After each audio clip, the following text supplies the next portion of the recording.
నమస్తే welcome to our channel. Amaravati రాజధానిలో నిర్మాణ పనులు ఇకపై ఊపందుకోనున్నాయి. నిజానికి చంద్రబాబు అధికారంలోకి వచ్చినప్పటి నుంచి ఆ పనులు మొదలు పెట్టడానికి అవసరమైన సన్నాహకాలు జరుగుతూనే ఉన్నాయి.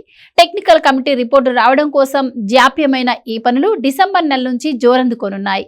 ఇక రాబోయే 2025 కొత్త ఏడాదిలో పతాక స్థాయిలో పనులు జరగనున్నాయి. టెక్నికల్ రిపోర్టుతో సంబంధం లేనటువంటి వేరే పనుల కోసం దాదాపు 2000 కోట్లతో చేపట్టే కొన్ని అభివృద్ధి ప్రాజెక్టులకు సిఆర్డీఏ ఇప్పటికే టెండర్లు పిలిచింది. ఈ టెండర్లు కొలిక్కి రావడానికి మరికొంత సమయం పట్టనుంది. వీటిలో ప్రధానంగా సిఆర్డీఏ అడ్మినిస్ట్రేషన్ ఆఫీసు బ్యాలెన్స్ పనులు పూర్తి చేసేందుకు 160 కోట్లు, ఇంటీరియర్ డిజైన్స్, ఆర్కిటెక్ట్ డిజైన్స్ తదితర పనులకు మరో 129 కోట్లతో టెండర్ పిలిచారు. హ్యాపీనెస్ట్ ప్రాజెక్టు పనులకు 930 కోట్లు, అందులో ఇంటీరియర్, ఆర్కిటెక్చర్ హంగుల కోసం మరో 730 కోట్లతో టెండర్లు పిలిచారు. ప్రస్తుతం టెండర్ల దశలో ఉన్న ఇవన్నీ కొలిక్కి రావడానికి కొంత సమయం పట్టనుంది.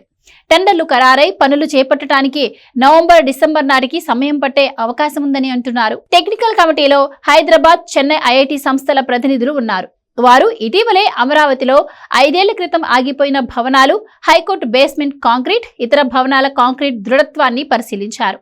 పైగా అందులో ఉక్కు కూడా మంచిగా ఉందని రిపోర్టు కూడా ఇచ్చారు. దీంతో ఈ పనుల కొనసాగింపునకు కూడా కన్సల్టెంట్ల కోసం టెండర్లను పిలిచారు. శాశ్వత రాజధాని పనులకు 8000 కోట్ల వ్యయంతో చేపడతారని అంటున్నారు. అమరావతికి గ్రాండ్ ఎంట్రన్స్ రోడ్ అయిన సీడ్ యాక్సెస్ రోడ్డు 2వ దశ పనులను ప్రారంభించేందుకు సిఆర్డీఏ ఇప్పటికే రెడీ అవుతోంది. 2వ దశ పనులకు ఆటంకంగా ఉన్న మొత్తం 11 కోర్టు కేసులను పరిష్కరించుకునేందుకు సిఆర్డీఏ తీవ్రంగా కృషి చేస్తోంది. అమరావతికి భవిష్యత్తులో ఎలాంటి వరద ముప్పు రాకుండా కొండవీడు వాగు, గ్రావిటీ కెనాల్, పాలవాగులను విస్తరించేందుకు డిజైన్స్ కూడా రెడీ చేశారు. వీటితో పాటు 6 చోట్ల రిజర్వాయర్లు ఏర్పాటు చేయటం, మరో 3 చోట్ల పంపింగ్ స్టేషన్ల కూడా ఏర్పాటుకు శ్రీకారం చుట్టారు.